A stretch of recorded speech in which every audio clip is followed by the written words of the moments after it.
देहराज जनक ने श्री दशरथ जी से कहा, आज मैं धन्य हो गया। क्यों? अयोनिजा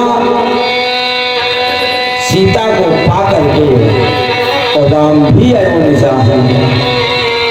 आज दोनों शक्ति और शक्तिमान का मिलन हो गया। अयोनिजा, राम जी तो अयोनिजा है क्योंकि गर्भ से नहीं आए, प्रकट हुए हैं राम। और सीता जी भी प्रकट हुई है। दशरथ जी बोले कि सीता जी अयोनिजा हैं, लोग तो आपकी पुत्री बताते हैं। इस कथा को गौर से सुनना। रावण के मरण तक का कथा का सार इसमें है। तो सीता जी अयोनिजा कैसे? अहिल्यानंदन सतानंद जी श्री सीता उत्पत्ति के विषय में बताते हैं। महाराज, पूर्व काल में एक राजा था जिसका नाम था पद्माक्ष। बहुत धर्मात्मा राजा था। वो श्री लक्ष्मी जी को अपनी पुत्री रूप में पाना चाहता था। लक्ष्मी मेरी पुत्री रूप में बनी। उसने लक्ष्मी का तप किया। जब तप किया तो लक्ष्मी जी प्रकट हुई। बोलो पद्माक्ष, क्या चाहते हो? बोले, हे महारानी, हे मां, मैं आपको पुत्री रूप में पाना चाहता हूं। तो लक्ष्मी मैया ने कहा,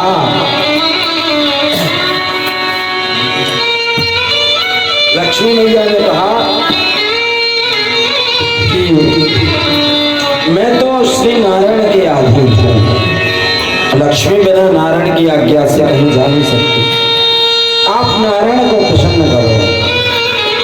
इसमें तो खूब तप किया, खूब तप किया। नारायण प्रकट हुए। क्या चाहिए? बोले, प्रभु लक्ष्मी को पुत्री रूप में पाना चाहता। भगवान ने तुरंत एक बिजोरा दिया। क्या? बिजोरा दिया। वो कहा कि लो, इसको फोड़ना, इसमें से सुंदर लक्ष्मी प्रकट हो गई। बाल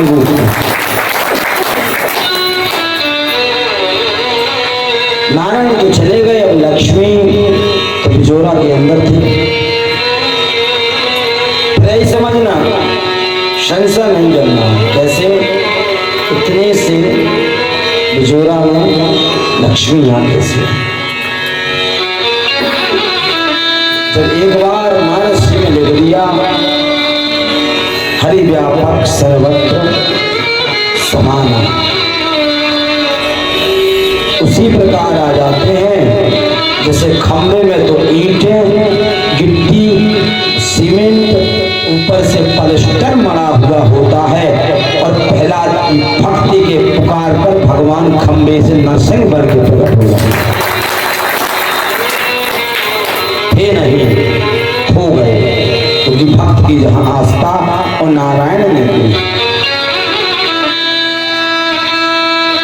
उन्होंने उसको खोला, थोड़ा उसमें से ही सुंदर कन्या प्रकट हो गई और चंद्रमा की भांति वो बढ़ने लगी धीरे धीरे धीरे धीरे। पद्माक्ष घर ले गया। अपनी पुत्री का नाम रखा पद्मा। क्या रखा? पद्मा। अब इसने प्रतिज्ञा की, मैं अपनी पुत्री का विवाह उसी से करूंगा जो आकाश की तरह अपने शरीर को नीला कर लेगा। क्या? अपने शरीर को आकाश के तरह नीला कर लेगा। सभा जुड़ी, एक से एक महापुरुष वहां पर पहुंचे, महारथी। कोई नहीं कर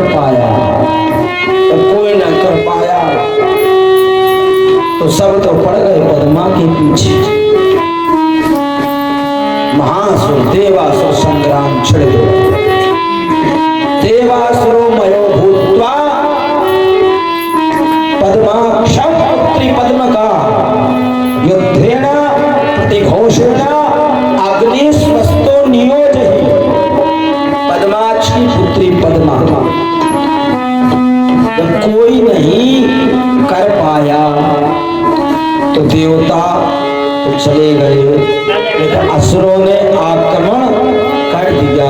बोले हम लेंगे, हम लेंगे, हम लेंगे, ये हमारी, तुम्हारी नहीं तो हमारी हुई। जिसने भी पद्मा से विवाह के सबको मार डालूंगा।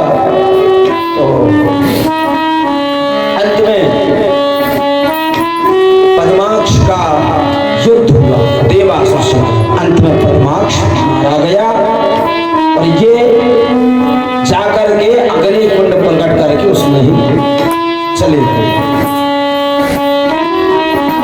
जब राक्षसों को पद्मा नहीं मिली तो वो भी चले गए। सारंग के साथ रावण पुष्पक विमान पर बैठ करके निकल रहा। तो सागर ने कहा यह वही कुंड है। उस समय जो पद्मा थी वो अग्नि कुंड से निकल करके बाहर बैठी थी। रावण से सारंग ने कहा रावण ये देखो वही पुत्री है, ये लक्ष्मी पद्माक्ष की पुत्री, जिसके वजह से पद्माक्ष राजा में और असुरों में देवासुर संग्राम छिड़ा था, जिस वजह से पद्माक्ष का पूरा वंश विनाश हो गया। अब तो रावण दौड़ा पद्मा के पास, इसको पत्नी बनाऊंगा। अब जैसे दौड़ा तो पद्मा तो फिर अग्नि में प्रविष्ट हो गई। रावण तो कहने लगा पद्मा आज तो मैंने तेरा स्थान देख लिया है, अब तू मुझसे नहीं बच सकती, तुझे पत्नी बनाऊंगा। उसमें से खोजने लगा, लेकिन लक्ष्मी जी तो गायब थी। राख बटोरने लगा, राख में से दो चार हीरा रत्न जड़ित निकले, सिंदूक में भर दिया। इतने सिंदूक में उस राख से जो मणि निकली, जो रत्न जड़ित निकले, उन रत्नों को सिंदूक में धर लिया। क्या लेके जा रहा है कथा तो समझ। सिंदूक में क्या लेके जा रहा है? रत्नों को। कितने रत्न हैं? 5 रत्न हैं। लेके गया, शाम को पहुंचा, रात्रि हो गई थी। अब तो उसने कहा मंदोदरी मैं तुम्हारे लिए सुंदर सा उपहार लेके आया हूँ, जाओ देख के आओ। मंदोदरी गई तो इसे खुला ही नहीं। तब नहीं खुला तो क्या बोले इसमें ऐसी क्या वस्तु है? रावण के पास गई। रावण ने 5000 भट्टों को फिर भेजा, जाओ उठा के लाओ। किसी से वो छोटा सा सिंदूक हिला डुला भी नहीं है। फिर रावण स्वयं गया, ऐसी क्या चीज है? रावण गया तो रावण ने खोला। जब रावण ने खोला तो उसमें से 5 रत्न जड़ित नहीं थे, हीरा मोती नहीं, तो सिंदूक में से सुंदर सी कन्या प्रकट हो गई। तो कन्या निकली तो रावण ने कहा ये कहां से? जो पद्माक्ष की पुत्री थी पद्मा बोली रावण मैं एक बार नहीं तेरे यहाँ 3 बार आऊंगी। कितने बार? 3 बार आई थी, आऊंगी। मंदोदरी ने कहा रावण ये है कौन? रावण ने बताया पद्माक्ष की पुत्री पद्मा है, इसने पद्माक्ष का कुल विनाश कर दिया। हो तुम इसको क्या अपना वंश विनाश करने के लिए लाए हो? रावण बोला पत्नी बनाऊंगा। बोले रावण आज ही तू मरना चाहता क्या? कुछ बची कुची जिंदगी है तो आराम से जीवे, इसको भेज दो। कहाँ भेजो? बोले उसी के पास, अगर अपने पास रहेगी तो बहुत जल्दी वंश का विनाश कर देगी, क्योंकि 6 महीना में ही तो पद्माक्ष का विनाश हो गया, अब तुम्हारा भी हो जाएगा। अब दोनों ने अपने दूतों को बुलवाया, बोले जाओ जाके जहां देहराज जनक का साम्राज्य है वहां जाकर के किसी खेत में गड्ढा खोद के गड़ा देना। अब तो जब जाने लगे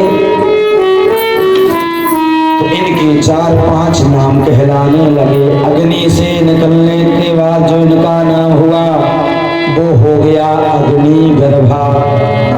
दूसरा नाम जानकी पड़ा, आगे पड़ेगा, और शीत से निकलने के कारण सीता पड़ा। विष्णु जी ने धीरे दिया था इसलिए इनका नाम देवदंती पड़ा। ऐसे बहुत सारे इनके नाम पड़े। जब जाने लगे तो कहने लगे रावण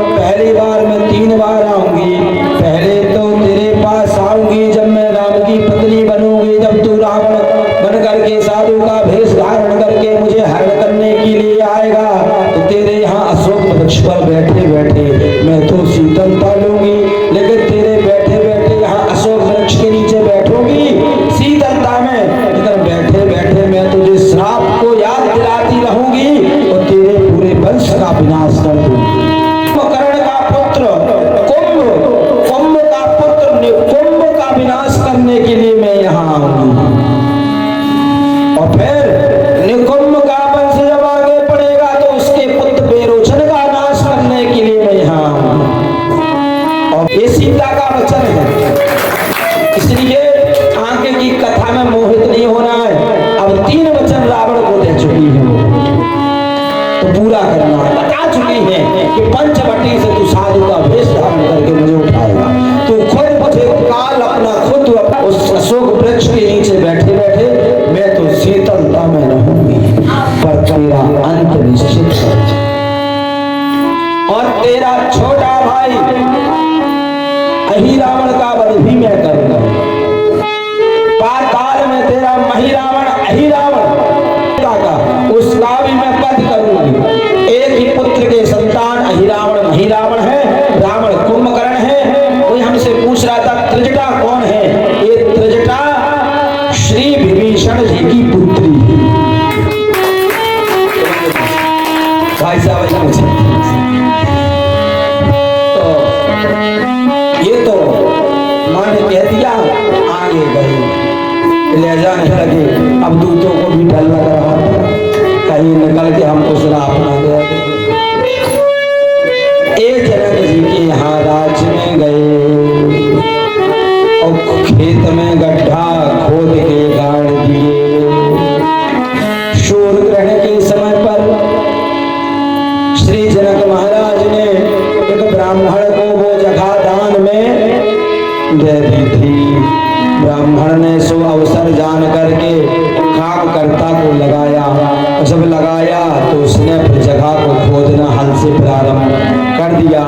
आधा खेत जुत चुका था, आधा खेत बचा था।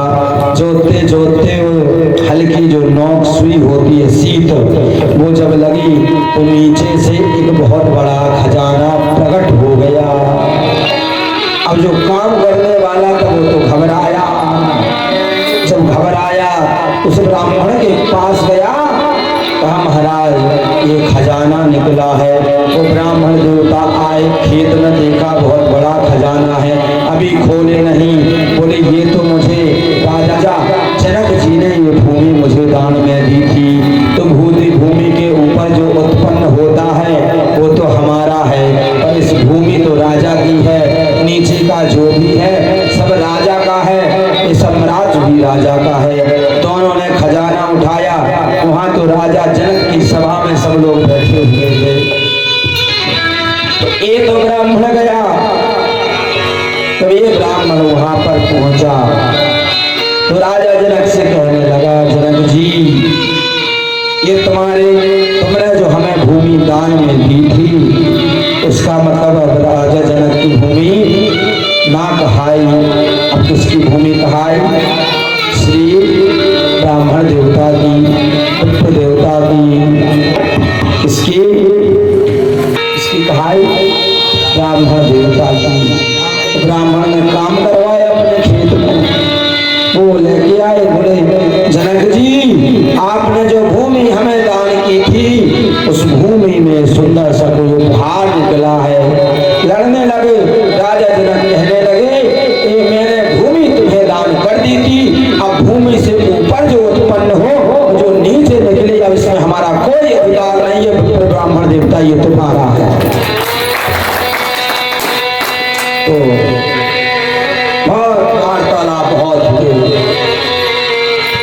बहुत हुए तो सतानंद जी ने कहा कि महाराज लड़ो ना, ब्राह्मण देवता तो भक्त चलोगा, खोल के देख लो। तब खोल के देखा तो उसमें से सुंदर वही कन्या निकली। सतानंद जी ने स्मरण किया, बोले महाराज ये पद्माक्ष की पुत्री पद्मा है, ये रावण का काल बन के आई। और ये अयोनिजा है, अयोनिजा राम प्रकट होने वाले हैं, इसलिए ये पुत्री आप अयोनिजा राम को ही देना। ये लक्ष्मी है तो राम नारायण है, राम के अलावा कोई धनुष नहीं तोड़ सकेगा। पालन पोषण करने लगे, सीत से उत्पन्न तो सीता और ये जनक की पुत्री जनक नंदिनी कहलाने लगी। दोनों का विवाह संपन्न हो, क्या हो गया? संपन्न, जैसे विवाह हुआ, विवाह हो गया। अब तो विदा मांगी, जाने लगे। विवाह